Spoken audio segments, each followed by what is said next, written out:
La Edad Media es la que estamos más cerca de nosotros, ¿no? Es decir, sería mucho más moderna entonces que la Alta Edad Media. Bueno,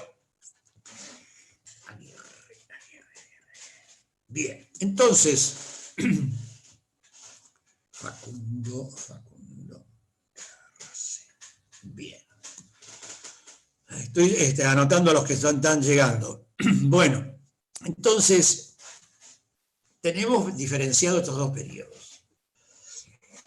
Fíjense ustedes que cuando cae el Imperio Romano, cae un mundo establecido. ¿Qué significa un mundo establecido? Que estaba bien concreto, que se había llevado a cabo nada más, nada menos que 2000 y pico de años, o tal vez un poquito menos porque es de Occidente, va a ser 2000 y pico de años con el Imperio Romano de Oriente. Pero cayó toda la Europa occidental en un sistema distinto, en el cual prácticamente los pueblos bárbaros, que son numerosos, numerosísimos, es decir, en ustedes está buscarlos a la vez en alguna literatura de la historia mundial, la cantidad de pueblos que hay. Godos, ostrogodos, tenemos los pueblos anglos, en fin, infinidad de pueblos, distintas variedades, los francos, por ejemplo, los que a punto tal que cuando se estaba llevando la gesta de la emancipación americana, los americanos revolucionarios del siglo XIX llamaban a los españoles los godos, porque los godos son los pueblos anteriores al asentamiento de la formación del Estado moderno español, los godos. Por eso los americanos luchaban contra los godos, le decían a los españoles. Así que sí que numerosísimos pueblos invadieron y entonces encontraron o formaron especies de reinos. Se los podría denominar así en forma genérica, romano-germánicos. Quiere decir que cada uno de estos reinos empezaron a tener diferenciación notoria de esa gran unidad que fue la Roma antigua. ¿Qué heredaron? ¿Qué mantuvieron en esos reinos? Y trataron de mantener, por ejemplo, una de las famosas herencias legadas por los romanos, que fue el derecho. Es decir, todas las normas jurídicas se fueron manteniendo a través de los tiempos. Y nuestro propio derecho, tanto en la Argentina como en la cultura occidental, está impregnado y su base es el derecho romano. Así que, por lo tanto, es el derecho romano sumado a la propia organización de cada uno de los reinos. Por eso se llaman reinos romano-germánicos, con organizaciones. Y evidentemente va a haber una institución que a partir del siglo IV, cuando indudablemente el Imperio Romano oficialice la religión cristiana como religión oficial, va a aparecer una institución que indudablemente tiene hasta la actualidad una importancia fundamental, que es la Iglesia.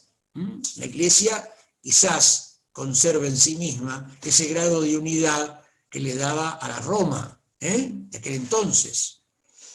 Es decir, esta Iglesia trata de mantener la unidad en todos estos reinos, por eso poquito a poquito todos los gobernantes de esos reinos, de esas regiones, se van convirtiendo al cristianismo. Es decir, tienen un gran poder de convocatoria y por lo tanto se van a hacer cristianos todos los gobernantes de la Europa occidental, con distintas manifestaciones, pero en líneas generales van a abarcar todo ese periodo. Por lo tanto, empiezan a establecerse lo que se denominan las regiones, y dentro de las regiones las subdivisiones, que van a dar lugar nada más, nada menos, al origen de un sistema que difiere notablemente con la antigüedad, que es el feudalismo. El feudalismo deviene entonces producto de la división en feudos, en territorios gobernados, conducidos políticamente por un señor feudal. Y estos señores feudales tenían distintas denominaciones, podían ser condes, marqueses, duques, etc. que gobernaban las distintas áreas. Quiere decir que su feudo, indudablemente, era una especie de ámbito en el cual no existía el gobierno de otro señor feudal que dominaba otro territorio. Es decir, como si estuviéramos atomizados y como si viéramos la pantalla ahora, que están en recuadros. Cada uno de estos recuadros es un feudo. Y cada uno de los feudos tienen sus señores feudales que los gobiernan, que los conducen. Es decir, acá no hay una unidad. Acá hay sectores que indudablemente reciben el nombre de feudos. Y dentro de esos feudos hay una organización institucional, sea política por un lado, económica por otro, que sustenta ese feudo. Y entonces el poder está en la tierra. El que posea y sea dueño de la tierra será indudablemente el que domine políticamente a la región. Y estará, por supuesto, constituida una especie de pirámide social en la cual en el vértice están los señores feudales, después estarán los caballeros y después estarán los siervos de la gleba. ¿Quiénes son los siervos de la gleba? Aquellos que indudablemente pertenecen a las fuerzas de producción, es decir, a los campesinos. Son los que trabajaban la tierra. Y entonces, por consiguiente, el señor feudal distribuía las tierras entre los campesinos que debían trabajar para el señor. Es decir, no solamente debían trabajar para su propio sustento, sino que debían darle una parte de la producción al señor feudal. ¿Qué significa esto? Que entonces esta sociedad, notablemente estratificada en la pirámide, por sectores claramente, no tenían movilidad social. Los que pertenecían a una clase social eran inamovibles, los que pertenecían a otra clase social eran inamovibles, y así de seguido. Es decir, que no existía, como en la modernidad y sobre todo en la edad contemporánea, la posibilidad de la movilidad social. Alguien que indudablemente está originado en clases populares puede ascender en la pirámide social. En aquel entonces estaban sujetos a esa notable estratificación. No hay posibilidad de movilidad social. Cada uno nace y permanece, y sus descendientes, por los tiempos de los tiempos, mientras siga este sistema, van a pertenecer a la misma clase social.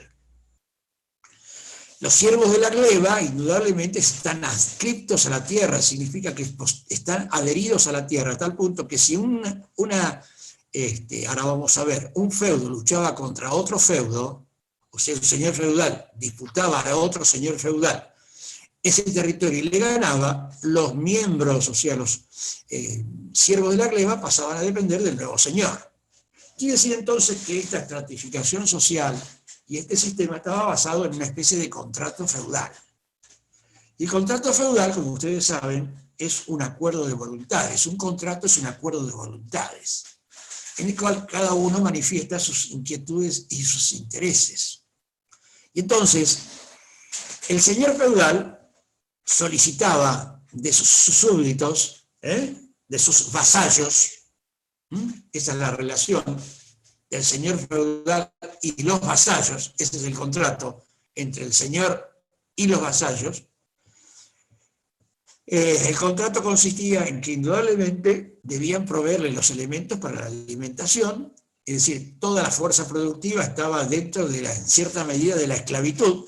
Es decir, la esclavitud no tiene ya las connotaciones de la edad antigua, pero sí tiene las connotaciones de la edad media. Es decir, que significa que indudablemente el hombre sigue estando sujeto a una determinada clase social o a determinados poderes. Es una especie de esclavo de la edad media. Entonces, ¿y cuál era la contraprestación en ese contrato, la contraprestación del señor con respecto al campesinado o a los siervos de la gleba? La protección, es decir, la seguridad. Porque como estos feudos estaban sujetos siempre a las invasiones de todo tipo, es decir, él los refugiaba en su castillo. De ahí conocen ustedes, hasta a través de la literatura o a través de distintas formas, es decir, los famosos castillos en los cuales están construidos de una forma tal que son una especie de fortalezas, en las cuales prácticamente a veces se impide ingresar y se le ponen fosos naturales, en fin, toda una serie de cuestiones, defensas, torres, con evidentemente todas sus fuerzas privadas.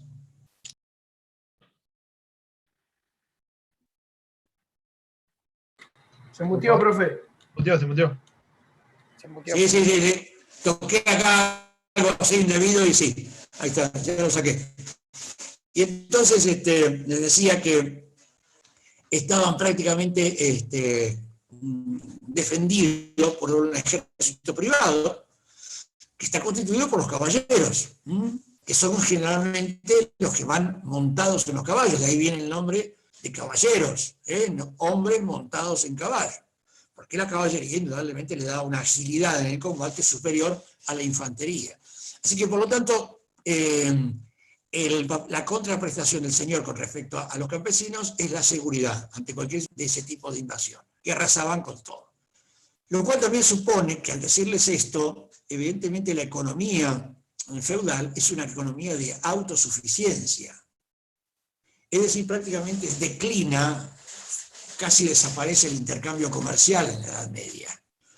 Cada feudo es autosuficiente, trabaja para autoabastecerse. Y prácticamente como no existe excedente, no hay posibilidad de comercio.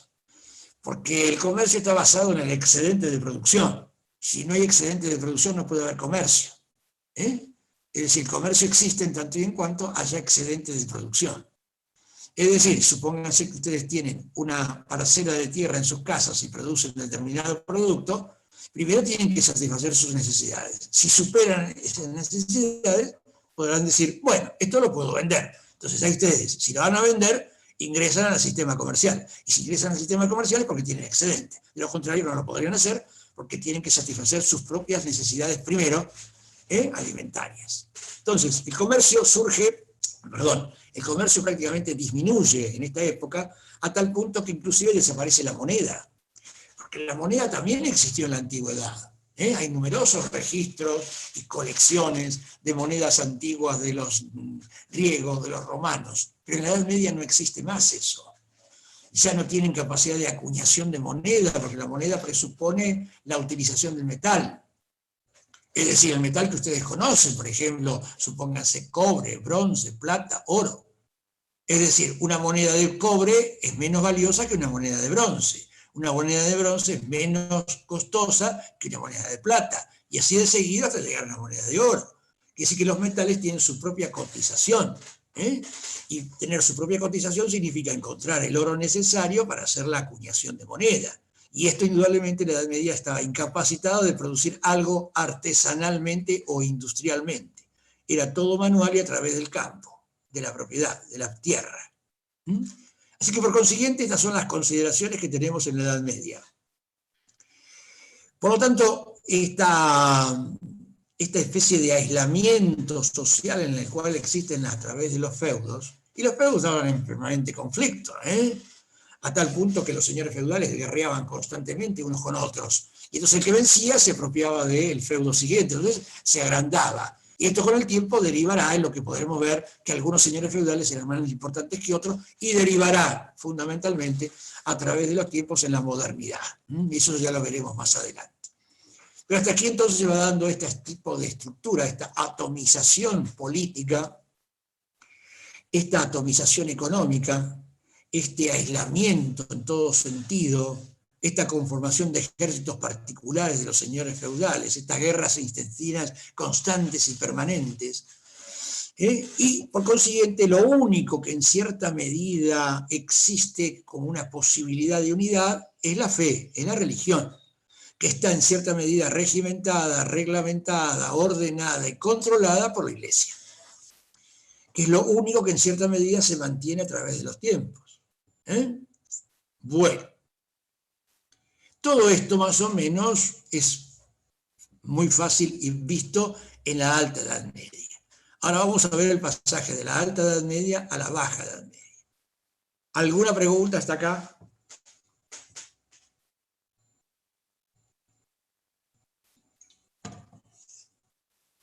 Profe, ¿y es por eso que tipo rendían tributo y parte de lo que producían se lo daban al señor feudal o no? Así es. Buena palabra utilizaste, muy bien la palabra tributo. Bien. tributo. Es decir, los pueblos han tributado toda su vida. Por ejemplo, vuelvo a una acotación de una época anterior. Los romanos fueron bastante respetuosos de las creencias de los pueblos, de otros pueblos conquistados. Pero nunca discutieron ni negociaron los tributos. Es decir, los romanos exigían de los pueblos sometidos un tributo, impuestos, el pago de impuestos. Eso lo exigían. Podían respetar sus creencias religiosas, hasta algunas formas de gobernanza, pero lo que no podían permitir es que no pagaran sus tributos. Y entonces los pueblos eran sí severamente castigados.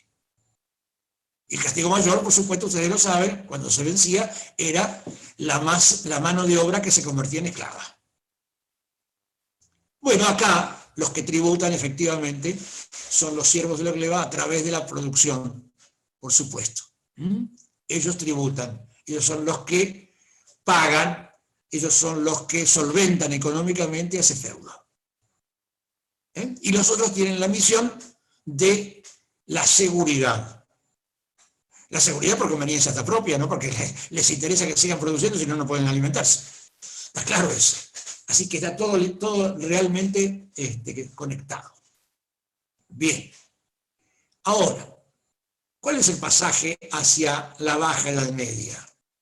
Y el pasaje de la Baja Edad Media significa de que prácticamente empiezan a resurgir poquito a poquito las ciudades medievales. Porque las ciudades medievales habían quedado prácticamente en el ostracismo, en la oscuridad, casi prácticamente no existían. Eran nada más que de tipo religiosos, episcopales, tenían nada más que la sede del obispo, funciones religiosas, es decir, prácticamente la ciudad medieval casi no existe como tal. Pero, poquito a poquito, esas ciudades van surgiendo. Por eso cuando ustedes, si alguna vez tienen la oportunidad de viajar a Europa, se van a encontrar con que todas las ciudades tienen un casco histórico. Un casco histórico que en general a veces están amurallados. Esas son las ciudades viejas, las ciudades medievales, que luego serán, por supuesto, incrementadas en su población fuera de extramuros.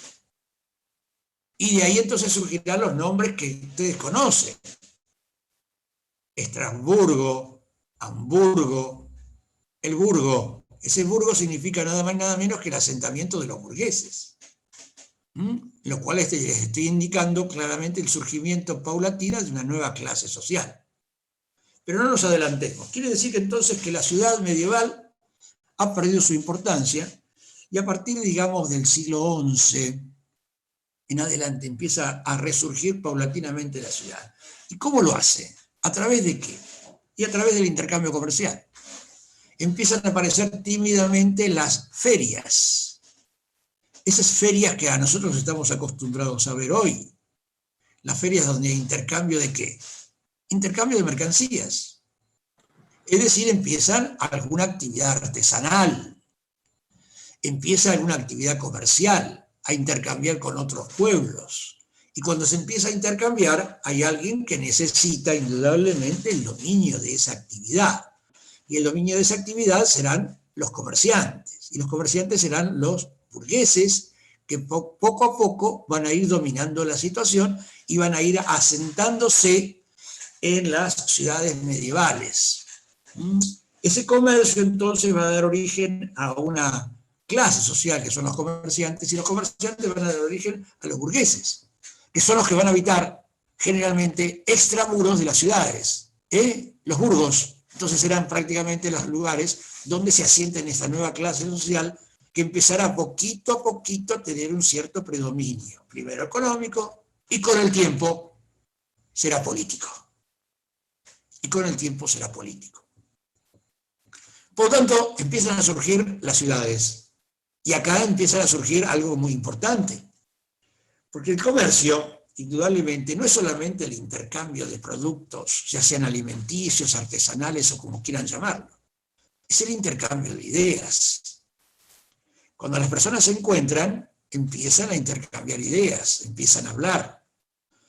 Por eso es que en líneas generales, en el mundo y la historia del mundo, los lugares que son puertos tienen una vida mucho más rica desde todo punto de vista que las zonas mediterráneas, las zonas del interior del país, que tienen menos contacto con otros países, otros pueblos y otros habitantes. En general, las ciudades, como puertos, aeropuertos, o lo que hoy serían aeropuertos también, son aquellas que son más factibles de intercambio cultural, porque se da el intercambio de ideas, de palabras, de situaciones.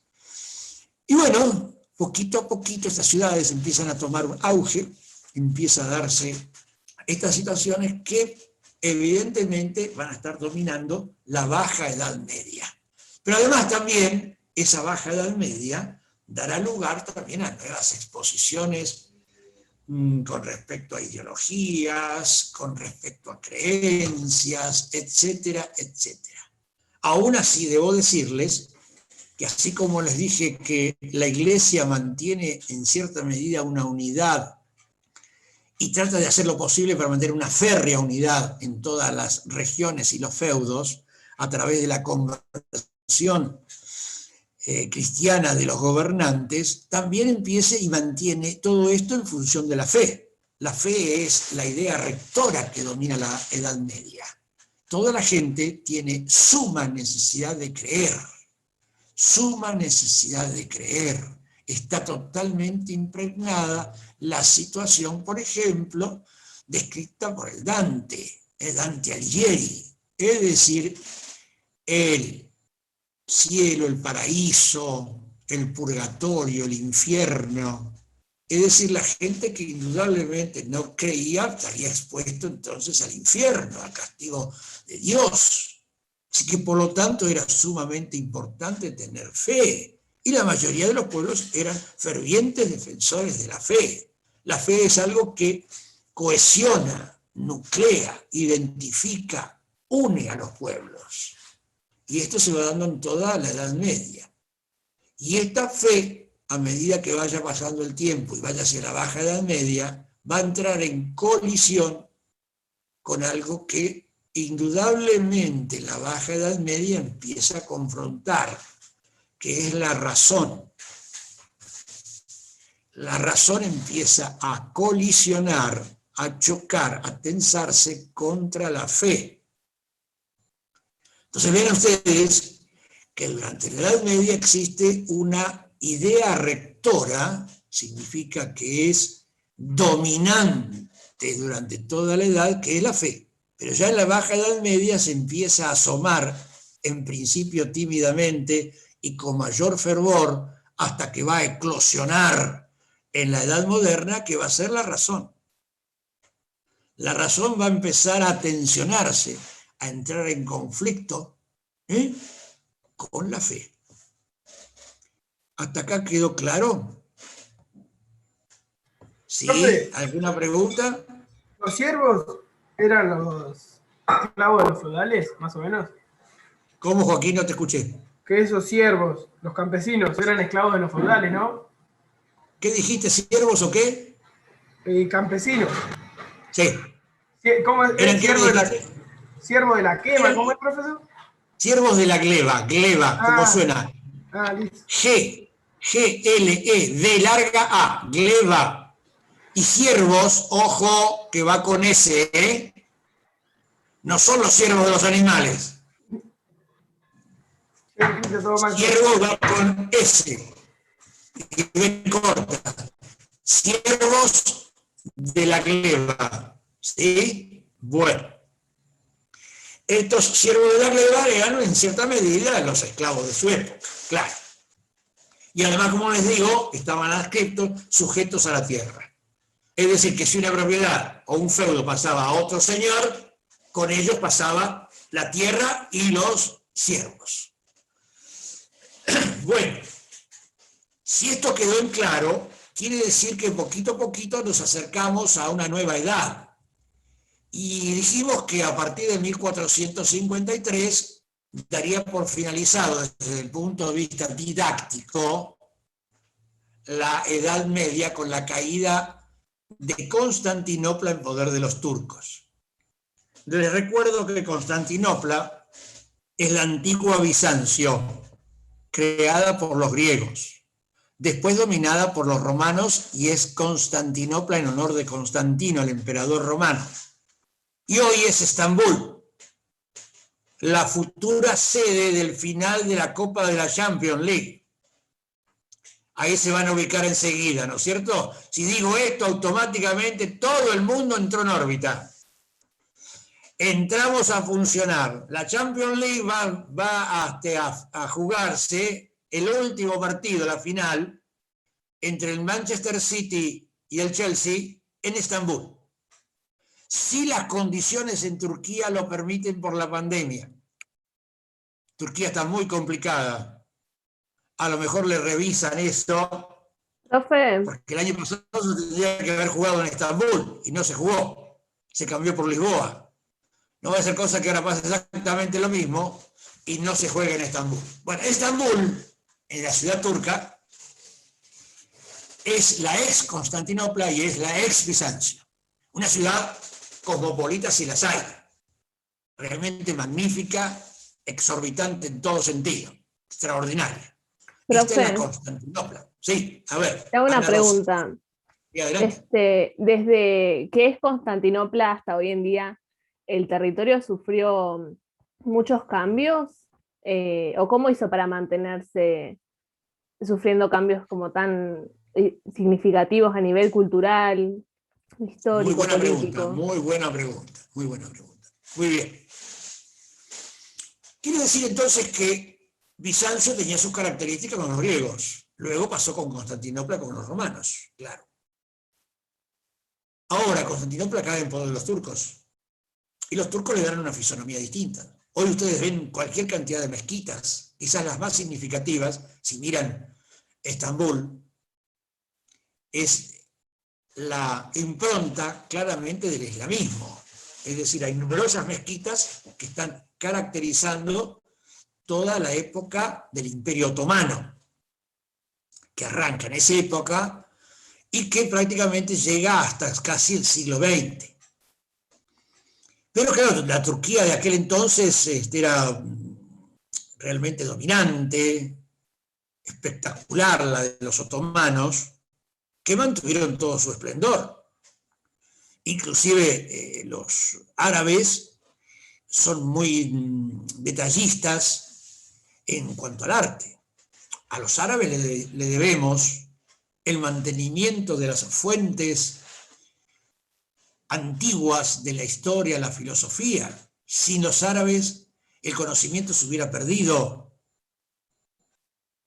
Estoy hablando en la Edad Media, porque les voy a dar algunos datos. Fíjense que ustedes que yo estoy haciendo todo esto rápidamente, haciendo una gran síntesis, y no les puedo dar detalles, pero para que ustedes tengan una idea.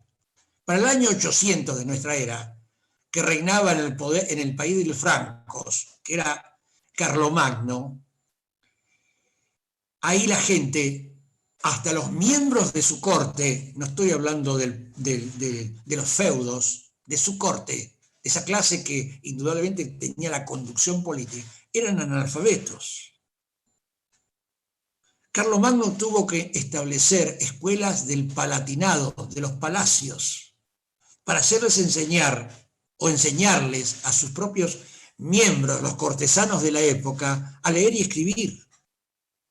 Es decir, la cultura y la educación había caído en la barbarie mayor en la Edad Media. Por eso es que la modernidad se toma revancha contra la Edad Media y la caracteriza como una edad oscura.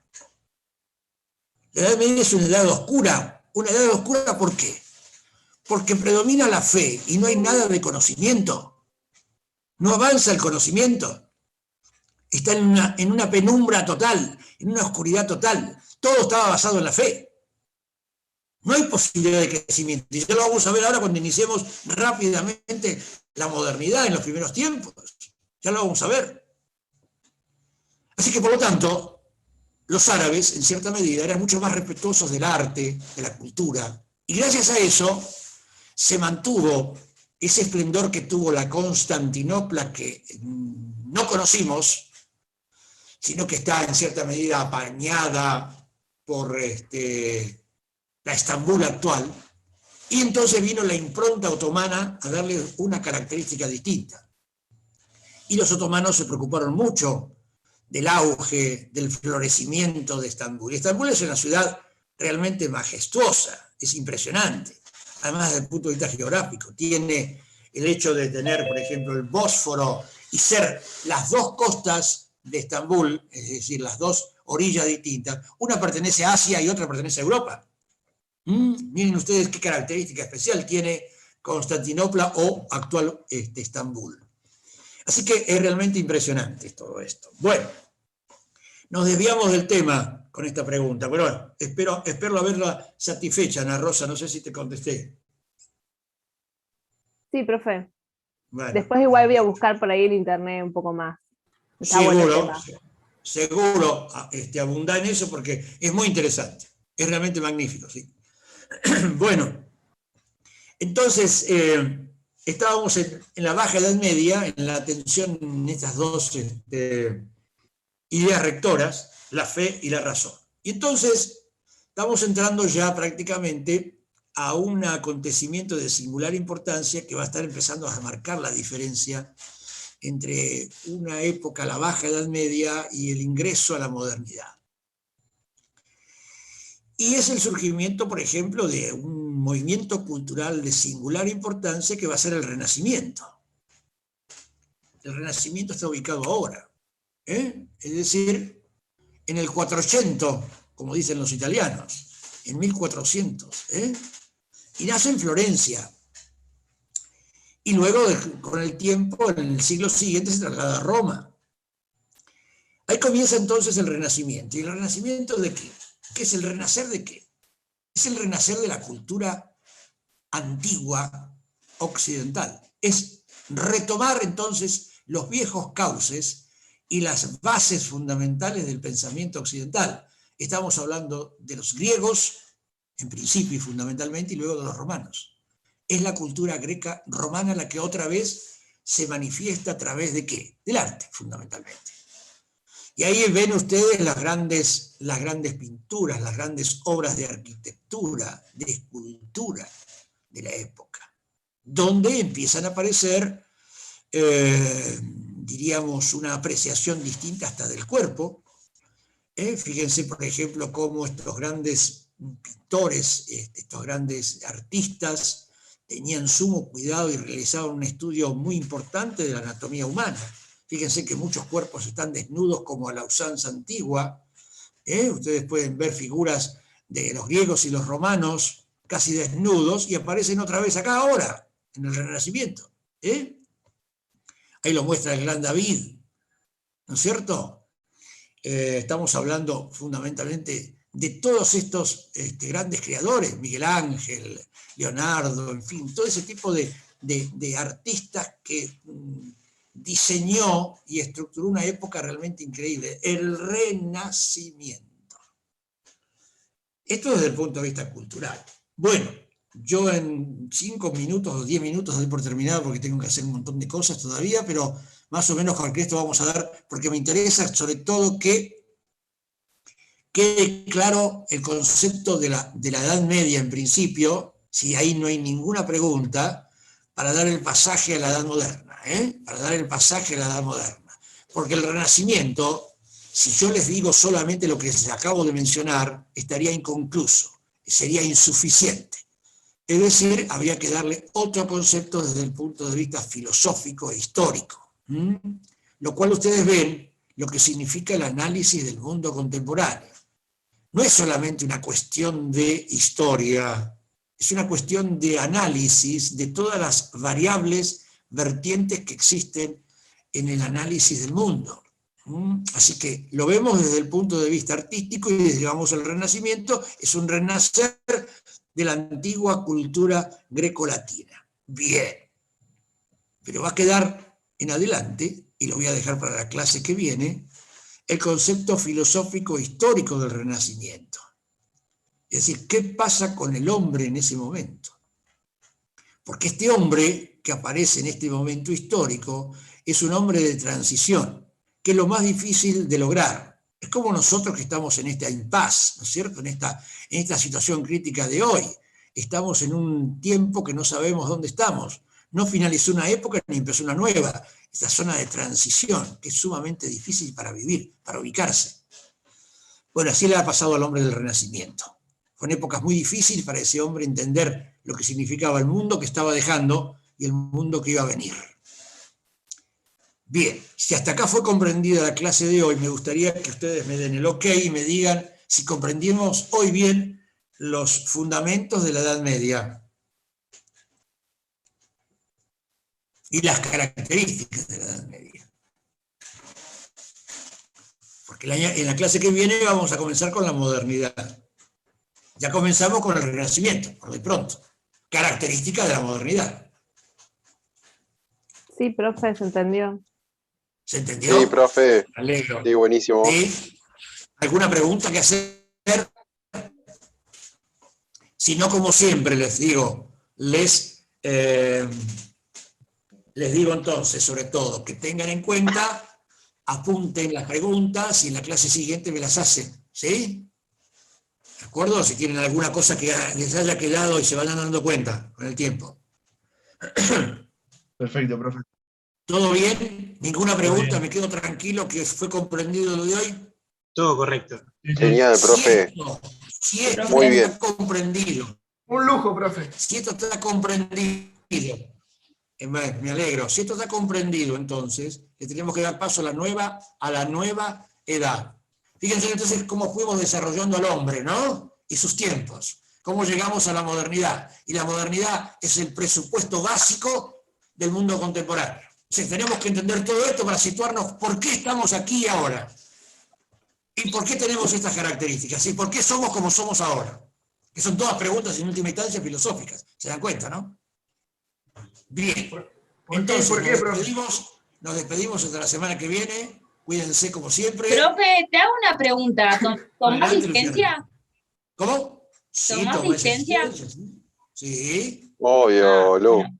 Claro, Lu. Sí, Claro, no estaba atenta. sí, no, te puse presente, sí. Eso porque entra Esa tarde, es la No profe. diga que lo voy viendo al principio con lectura y después a la última instancia me voy fijando si se le agregó alguien más. Acá veo a Agustín Buesas, es el último que voy a anotar ahora, que lo veo Mirá. recién ahora. Atento el El profe. resto están todos profe. presentes. Sí. Bien. Bueno, nos despedimos Buenísimo. hasta la semana que viene. Cuídese, Chao, profe. profe. Buen fin de- Profe. Que ande bien, Nos cuídense. vemos. Vamos.